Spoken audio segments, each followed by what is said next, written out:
परिष्कार शुरू। योग ऋषि, पहले मैं अपने गुरुजी के बारे में चूंकि मैं उनका जीवन दर्शन आपको बताने जा रहा हूँ, तो पहले उनका परिचय भी हो जाए। योग ऋषि क्या थे, कौन थे, कहाँ के थे, क्या किए क्या नहीं किए, पहले तो उनका एक परिचय हो जाए। तो मैं बता दूं कि योग ऋषि का जन्म उत्तर प्रदेश के आगरा जिले के आंवलखेड़ा गांव में हुआ था। आंवलखेड़ा गांव, जिस तरह हम लोग के जिला में गांव होता है, उसी तरह आगरा जिला में आंवलखेड़ा गांव, आगरा डिस्ट्रिक्ट हेडक्वार्टर से 15 मील दूर आंवलखेड़ा गांव है। वहीं पे पंडित श्री राम शर्मा आचार्य जी का जन्म 20 सितंबर 1911 ईस्वी को हुआ था। इनकी प्रारंभिक शिक्षा दीक्षा प्राइमरी स्कूल तक है। लेकिन आपको मैं एक बात बता दूं कि इन्होंने अपने जीवन में इतने पुस्तक लिख डाले जितने कि आज तक विश्व के कोई एक व्यक्ति इतने पुस्तकों को नहीं लिखा। जीवन के हर क्षेत्र में, वैज्ञानिक क्षेत्र हो, आर्थिक क्षेत्र हो, सामाजिक क्षेत्र हो, राजनीतिक क्षेत्र हो, जीवन के किसी भी आयाम को इन्होंने नहीं छोड़ा। हर क्षेत्र में इनकी पुस्तकें 3200 पुस्तक ये अकेले लिख डाले हैं। इनका ज्ञान इतना था, साहब तो प्राइमरी स्कूल। होता क्या है ना कि कुछ व्यक्ति जो होते हैं वो जन्मजात प्रतिभा संपन्न होते हैं, उनको वो औपचारिक पाठ्यक्रम की आवश्यकता नहीं।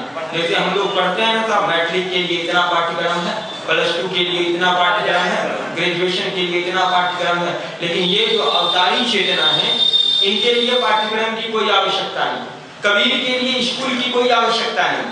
कबीर निरामूर्ख कबीर था। उनकी भाषा को देखिए, वो कैसे कहते हैं, काल करेशो आज कराज करेशो पल में पढ़ ले होगी बहुरी करेगा। कौन सा ये हिंदी, कोई भाषा नहीं, जो मन में आया वो बोल गए। और आपको बता दें कि कबीर के ये दोहा पे करीब 1600-1800 व्यक्तियों ने PhD का डिग्री लिया, और वो कबीर निरामूर्ख कबीर। बड़े बड़े ज्ञानियों को वो कबीर कहता था कि तू कहता कागज की लेखी, हम कहता आंखन की देखी। अरे तुम लोग कागज के पढ़े हुए बातों को कहते हो, हम तो आंखों से देखी हुई बातों को कहते हैं। ये वैसे कबीर तो अपने परम पूज्य गुरुदेव जो कि एक अवतारी चेतना थे, उन्हें औपचारिक पाठ्यक्रम की कोई आवश्यकता नहीं पड़ी। उन्होंने 3200 पुस्तक लिख डाले मानव के जीवन को स्वर्णिम बनाने के लिए। ये हमने कह दिया भाई। वो उनकी शिक्षा के बारे में, उनके पिताजी का नाम था पंडित रूप किशोर शर्मा जी और माता का नाम श्रीमती दान कुंवरी देवी जी। पंडित रूप किशोर शर्मा जी उस समय राज पुरोहित हुआ करते थे। अभी भी अपने गांव में थोड़ा सा इसकी झलक देखने को मिलती है कि किसी व्यक्ति के खास पंडित जी होते हैं। यही हमारे यहाँ शादी करवाते हैं, यही हमारे यहाँ श्राद्ध करवाते हैं। फिर देखेंगे आपके घर के बगल वाले के यहाँ कोई दूसरा पंडित जी है, तो वो वही तरह पुरोहित थे, जगह जगह पूजा पाठ करवाते थे।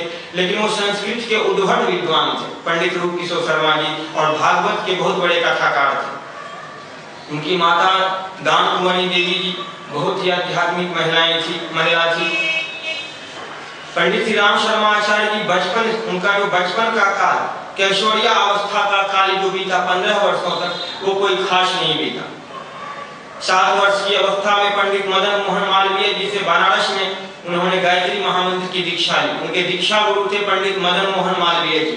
बाद में उनके गुरु हुए स्वामी सर्वेश्वरानंद जी, जो वहाँ पे कॉर्नर में खड़े हैं, वो हिमालय के ऋषि हैं। बाद में वो उनके गुरु हुए। 7 वर्ष की अवस्था में पंडित मदन मोहन मालवीय जी ने बनारस में इनको गायत्री महामंत्र की दीक्षा दी और इनको कहा कि बेटा, गायत्री महामंत्र आंतरिक शुद्धि का साबुन है। ये 5 माला प्रत्येक दिन तुम ब्रह्म मुहूर्त में जपना, ताकि तुम्हारी आंतरिक शुद्धि होते रहे। ये अपने उस दीक्षा गुरु के कहने पर ब्रह्म मुहूर्त में, यानी 4 बजे सुबह, इनका गायत्री उपासना विधिवत 7 वर्षों की अवस्था से चल रहा था। वो 5 माला था। 15 वर्ष की अवस्था में एक दिन बसंत पंचमी के दिन, बसंत पंचमी सरस्वती पूजा, बसंत पंचमी 15 वर्ष की अवस्था में 1926 में बसंत पंचमी के दिन, जब ये 4 बजे सुबह अपने पूजा के कोठरी में उपासना कर रहे थे, तो वो एक दीपक जला हुआ था। उस दीपक के लौ में उसने देखा कि वो अचानक बहुत प्रकाशित हो गया। और उसमें जो वो आपका शेर दिखाया गया है उनको किसी ने नहीं देखा गुरुजी को छोड़कर।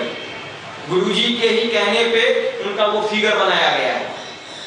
वही गुरु जो कि सूक्ष्म शरीर में थे वो प्रकाश के रूप में आकर के कहा कि मैं तुम्हारा जन्म जन्मांतरों से मार्गदर्शन करते आया हूँ। जब तुम कबीर थे, जब तुम समर्थ गुरु रामदास थे, जब तुम श्री राम कृष्ण परमहंस थे और अब चौथे जन्म में तुम श्री राम शर्मा के रूप में जन्म लिए हो, मैं तुम्हारा मार्गदर्शन करता आया हूँ और इस जन्म में भी मार्गदर्शन करूंगा। इस बार कुछ विशेष जिम्मेदारियां लेकर के तुमको ऋषि तंत्र ने भेजा है। क्या हम तुमको कुछ होमवर्क देना चाहेंगे? इस बार तुम्हारा पाठ्यक्रम बड़ा है, इस बार कोई क्षेत्र विशेष में तुम्हें आंदोलन नहीं करना। जिस तरह क्या था, कबीर आए तो कबीर एक क्षेत्र विशेष में आंदोलन की। क्या किए साहब? उन्होंने हिंदू मुस्लिम के बीच फैलते हुए वैमनस्यता को बराबर करने का प्रयास किया कबीर ने। समर्थ गुरु रामदास ने क्या किया था? समर्थ गुरु रामदास ने मुगलों से लोहा लेने का काम किया। वो एक क्षेत्र विशेष पर, सिर्फ भारत, सिर्फ वो एक देश स्तर पे थे कि भाई भारत में हिंदू मुस्लिम एकता खतरे में थी, तो कबीर ने इस आंदोलन को संभाला।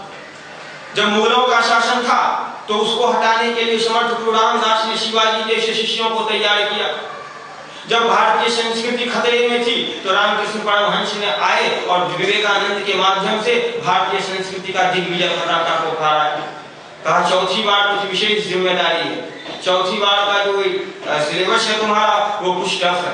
अब ये क्षेत्र विशेष में नहीं, अब ये देश विशेष में नहीं, अब ये पूरे विश्व पे स्तर पे होगा और ये होगा युग निर्माण योजना। पूरे युग के हवा को बदलना। कहा क्या करना पड़ेगा इसके लिए?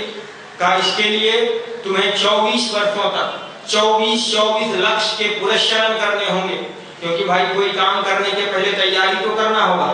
परीक्षा पास करने के लिए पहले परीक्षा की तैयारी तो करनी होगी। तुम्हारा जो तुम्हें इतना बड़ा वर्क दिया गया है इसके लिए शक्ति तो चाहिए, और शक्ति अर्जन करने के लिए तुम्हें तप करना होगा। क्या करना होगा? कठोर आहार के साथ तप करना होगा। तुम्हें 24 वर्षों तक जौ की रोटी और छाछ, वो जौ की रोटी भी कैसा था? तो जौ की रोटी को काली गाय रखते थे गुरु जी, काली गाय, और काली गाय को खिलाते थे जौ। जौ पचता नहीं है गाय, वो क्या होता था, गोबर के द्वारा वो जौ निकल जाता। तो उनकी जो धर्मसंगनी माता जी थी भगवती देवी शर्मा, वो उस जौ को निकालती थी, उसको धोती थी, सुखाती थी और उसका आटा बनवाती थी, यानी शुद्ध किया हुआ। और वो दूध भी नहीं लेते थे, छाछ लेते थे, जिसको कि हम लोग वो क्या कहते हैं ना, वो मट्ठा टाइप का होता है छाछ, जिसमें वो घी वगैरह कुछ भी नहीं होता है। तो वो छाछ और वो 2 रोटी, ना नमक ना चीनी, अस्वाद, ऐसा उन्होंने 1926 से लेकर के समझिए 24 वर्षों तक वो करते रहे, यानी लगभग 1958 तक, जब तक कि वो इन जैसे हम लोग 9 दिवसीय अनुष्ठान करते हैं साहब तो उसका पूर्णाहुति करते हैं। इसी तरह इन्होंने जब 24 लक्ष्य के पुरस्करण किए तो फिर इनका पूर्णाहुति हुआ, तो तब तक इन्होंने कुछ भी नहीं किया। हमको तो लगता है पूरा जीवन ही इन्होंने कुछ नहीं खाया, पूरा जीवन ही इनका जीवन तपमय था। 1900 तो इनको ये टास्क मिला और वो उन्होंने बताया कि समय समय पर मैं तुम्हारा मार्गदर्शन करते रहूंगा।